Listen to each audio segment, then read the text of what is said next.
Hello বন্ধুরা, welcome to my channel. আমি রনিতা। বন্ধুরা, আমি আজকে তোমাদের সঙ্গে শেয়ার করব শ্রীমদ্ ভাগবত গীতা থেকে। ভগবান শ্রীকৃষ্ণ অর্জুনকে বলছেন যে, হে পার্থ, ইহাই ব্রহ্মস্থিতি।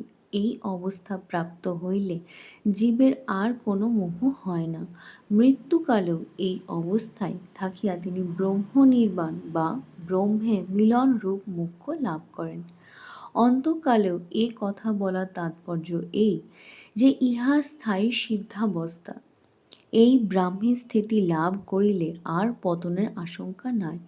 এই অবস্থা লাভ করিয়া নিষ্কামভাবে আজীবন যথাধিকার কর্ম করিয়াও পরকালে সদ্গতি লাভ হয়। কেননা নিষ্কাম কর্মে মনোমালিন্য জন্মে না। বুদ্ধি বাসনা নির্মুক্ত হইয়া সর্বদাই ঈশ্বরে একনিষ্ঠ থাকে। মৃত্যুকালের মানসিক অবস্থানুসারে জীবের পরকালের গতি নির্দিষ্ট হয়। এ কথা উপনিষদে ও গীতাতেও পরে উক্ত হইয়াছে। সর্বকামনা ত্যাগ, ইন্দ্রিয় সংযম, আত্মাভিমান ও মমত্ববুদ্ধি বর্জন পূর্বক আত্মচিন্তায় বা ঈশ্বরে একনিষ্ঠ হওয়া, ইহাই ব্রহ্মী স্থিতি। কি গৃহী, কি সন্ন্যাসী, কি যোগী, সকলেরই ইহাতে অধিকার আছে। গৃহী ঈশ্বরের চিত্তাপন্ন পূর্বক তাহারই প্রীতার্থ জগতের হিতার্থ নিষ্কাম কর্মের অনুষ্ঠান করিয়াও এই অবস্থা প্রাপ্ত হইতে পারেন। অর্জুনের প্রতি সেই উপদেশ, ইহাই কর্মযোগের সিদ্ধ। ভগবান শ্রীকৃষ্ণের ক্ষত্রচিত তিরস্কার ও উদ্দীপনা। এই অধ্যায়ের নবম শ্লোক পর্যন্ত প্রথম অধ্যায়ত্ব অর্জুন বিষাদ ও কর্তব্য নির্ণয় বিষয়ে উপদেশ প্রার্থনা হয়েছে। একাদশ শ্লোক হইতে আত্মতত্ত্বের আলোচনা আরম্ভ হইয়াছে। এই স্থানে প্রকৃত গীতারম্ভ। আত্মীয় গুরুজনাদি নিধন শঙ্কায় শোককাতর অর্জুনকে শ্রী ভগবান বুঝাইতেছেন যে, আত্মজ্ঞ পণ্ডিতগণ কাহারও মৃত্যুতে শোক করেন না। কেননা প্রকৃতপক্ষে মৃত্যু নাই।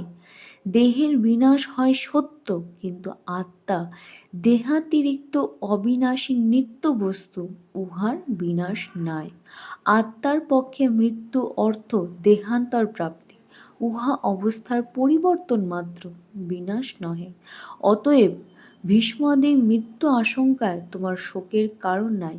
দেহাত্ম বিবেক অর্থাৎ দেহের নশ্বরতা ও আত্মার অবিনাশিতা বিষয়ে জ্ঞানোপদেশই এই কয়েকটি শ্লোকে বর্ণিত হয়েছে।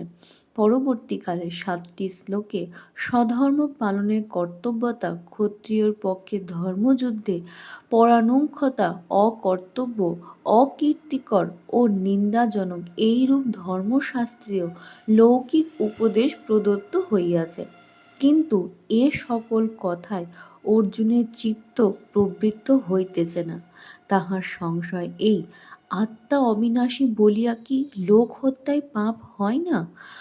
মানিলাল যুদ্ধ ক্ষত্রিয়ের স্বধর্ম, কর্তব্য কর্ম, তাই বলিয়া রাজ্য লাভ কামনায় গুরুজনাদি বধ করিতে হইবে, এমন নৃশংস কর্তব্য কর্মের পরিবর্জনই কর্তব্য। অর্জুনের এবং এবং বিধ মনোভাব বুঝিয়া শ্রী ভগবান অপূর্ব যোগ ধর্মের ব্যাখ্যায় প্রবৃত্ত হইলেন। শ্রী ভগবান বলিতেছেন, তুমি রাজ্য লাভ কামনায় যদি যুদ্ধে প্রবৃত্ত হও, তবে অবশ্যই তজ্জনীন কর্মফল তোমাকে ভোগ করিতে হইবে। কিন্তু যদি তুমি যোগস্থ হইয়া কর্ম করিতে পারো, অর্থাৎ ফল কামনা বর্জন করিয়া লাভালাভ সিদ্ধি অসিদ্ধির সমজ্ঞান করিয়া যুদ্ধ করিতে পারো, তজ্জন্য পাপ ভাগী হইবে না। এই সমত্বই যোগ। এই সমত্ব বুদ্ধিরূপ যোগই বুদ্ধিযোগ। এই সাম্য বুদ্ধিযুক্ত কর্মই নিষ্কাম কর্মছেন। তুমি পাপপূর্ণ স্বর্গ নরকাদির কথা বলিতেছ। এ সকল কাম্য কর্মের ফল। সাম্য বুদ্ধিযুক্ত নিষ্কাম কর্মী স্বর্গাদির আশায় বা নরকাদির ভয়ে কোনো কর্ম করেন না। তিনি পাপপূর্ণ উভয়ই পরিত্যাগ করিয়া মোক্ষাখ্য পরম পদ লাভ করেন। কাম্য কর্মের নানাবিধ ফলো কথা শ্রবণে তোমার বুদ্ধি বিক্ষিপ্ত হইয়াছে। তোমার বিক্ষিপ্ত বুদ্ধি যখন পরমেশ্বরের সমাহিত হইবে, তখন তোমার বিষয়ে আসক্তি বিদরিত হইবে, তোমার প্রজ্ঞা স্থির হবে, তুমি যোগে সিদ্ধ হইবে। যিনি সংযতেন্দ্রিয় বিষয় বাসনা, আত্মাভিমান ও মমত্ব বুদ্ধি বর্জন পূর্বক ঈশ্বর চিন্তায় একনিষ্ঠ, তিনি স্থিতপ্রজ্ঞ। স্থিতপ্রজ্ঞ ব্যক্তি আত্মবশীভূত ইন্দ্রিয়াদির দ্বারা কর্ম করিয়াও কর্মে আবদ্ধ হন না। এই অবস্থার নামই ব্রাহ্মী স্থিতি। এই অবস্থায় লাভ করিয়া সাধক নিষ্কামভাবে যথাধিকার কর্ম করিয়াও মৃত্যুকালে ব্রহ্ম নির্বাণ বা মোক্ষ লাভ করেন। অতি প্রাচীনকাল হইতে দুইটি সাধন মার্গ প্রচলিত ছিল, এক সাংখ্য ও যোগ বা কর্ম সন্ন্যাস মার্গ, দুই কর্মযোগ মার্গ। এই দুই মার্গে পরস্পর বিরোধ ও বিবাদ পূর্বাবধি চলিতেছিল।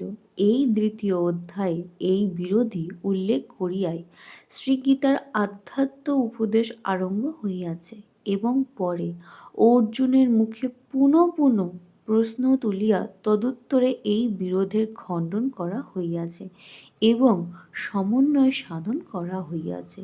অধিকন্তু জ্ঞান ও কর্মের সহিত ঐকান্তিক ভগবৎ ভক্তির সংযোগ করিয়া শ্রীগীতার নিজস্ব অপূর্ব যোগ ধর্ম শিক্ষা দিয়াছেন।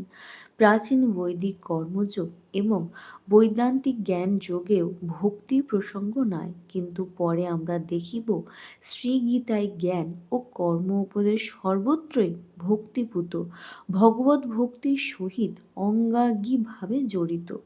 এই দ্বিতীয় অধ্যায়ে ভক্তির প্রসঙ্গ অধিক নাই, মাত্র তিনটি কথার সূত্রাকারে উহার ইঙ্গিত করা হইয়াছে।